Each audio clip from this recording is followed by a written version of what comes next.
শিক্ষার হার এবং হচ্ছে দারিদ্র্যের হার, এই ইন্ডেক্সগুলো উত্তরবঙ্গের ক্ষেত্রে আসলে বাকি দেশের যে গড়ের থেকে অনেক কম রয়েছে। সেখানে আমরা আরও কিছু উদ্যোগ নিয়েছি, কিছু কমিটমেন্ট আমাদের ছিল উত্তরবঙ্গের মানুষের প্রতি যখন আমরা সফরে গিয়েছিলাম।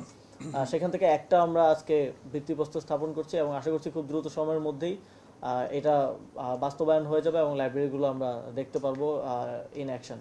এবং এর বাইরেও আমাদের কিছু কমিটমেন্ট ছিল রিগার্ডিং যে উত্তরবঙ্গ তো আসলে কৃষি নির্ভর এলাকা, কিন্তু সেখানে যথাযথভাবে আপনার না থাকার কারণে দেখা যায়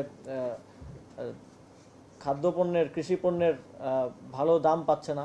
আর সেখানকার কৃষকরা উৎপাদন ভালো হলেও সেখানে গুদাম নেই বা সেটা প্রক্রিয়াকরণের কোনো উপায় না থাকার কারণে সেই ভালো দাম পাচ্ছে না। আমরা সে বিষয়ে কিছু উদ্যোগ গ্রহণ করছি, আমরা অ্যাসেসমেন্ট করছি এখন পর্যন্ত, এবং আমরা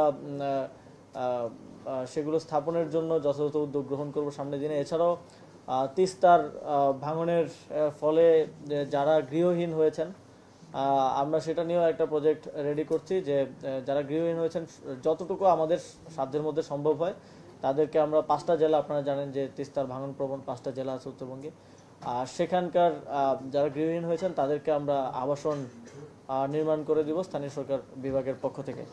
এছাড়াও আপনারা জানেন আমাদের বিকেন্দ্রীকরণের একটা অংশ হিসেবে স্পোর্টস থেকেও আমরা কিছু উদ্যোগের কথা ইতিমধ্যে আপনাদেরকে বলেছি। যেমন ইন্টারন্যাশনাল ম্যাচ, এখন ইন্টারন্যাশনাল স্টেডিয়াম দেখা যায় ঢাকা কেন্দ্রিকই বেশি, এর বাইরে চট্টগ্রাম আর সিলেটে হয়তো ক্রিকেটটা হয় মাঝে মধ্যে। তো আমাদের লক্ষ্য থাকবে একই সাথে আমরা যদি রেজিওন আকারেও দেখি তাহলে উত্তরবঙ্গ দক্ষিণবঙ্গেও আমাদের একই সাথে ইন্টারন্যাশনাল ম্যাচ আয়োজন করার লক্ষ্য আছে। এই বিষয়ে আমরা বিসিবির সাথেও কথা বলেছি।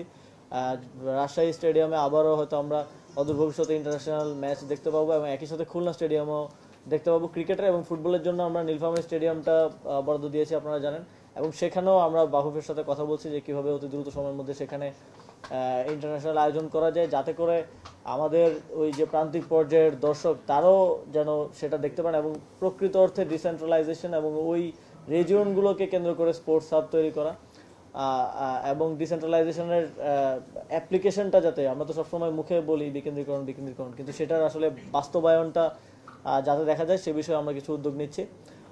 এছাড়াও আবারও বলছি যে আমাদের এই যে লাইব্রেরি স্থাপনের যেই উদ্যোগ, এটা এত দ্রুত সময়ের মধ্যে ভিত্তিপ্রস্তর স্থাপন পর্যন্ত নিয়ে যাওয়ার জন্য আমাদের বিশেষ করে লোকাল গভর্নমেন্ট ইঞ্জিনিয়ারিং ডিভিশন কাজ করেছে।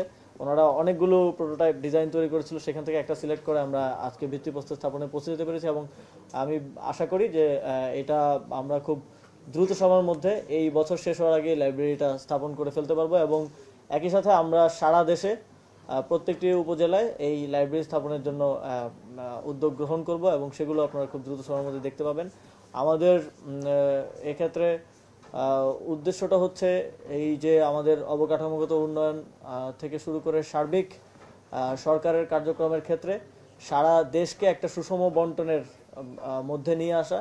রাজনৈতিক প্রতিহিংসা কিংবা রাজনৈতিক প্রিভিলেজের কারণে কোনো এলাকার বেশি উন্নয়ন হওয়া বা কোনো এলাকার উন্নয়ন কার্যক্রম না হওয়া, এটা যেন আর আগামী সময়ে না থাকে, এটা নিশ্চিত করাটা আমাদের অন্যতম লক্ষ্য।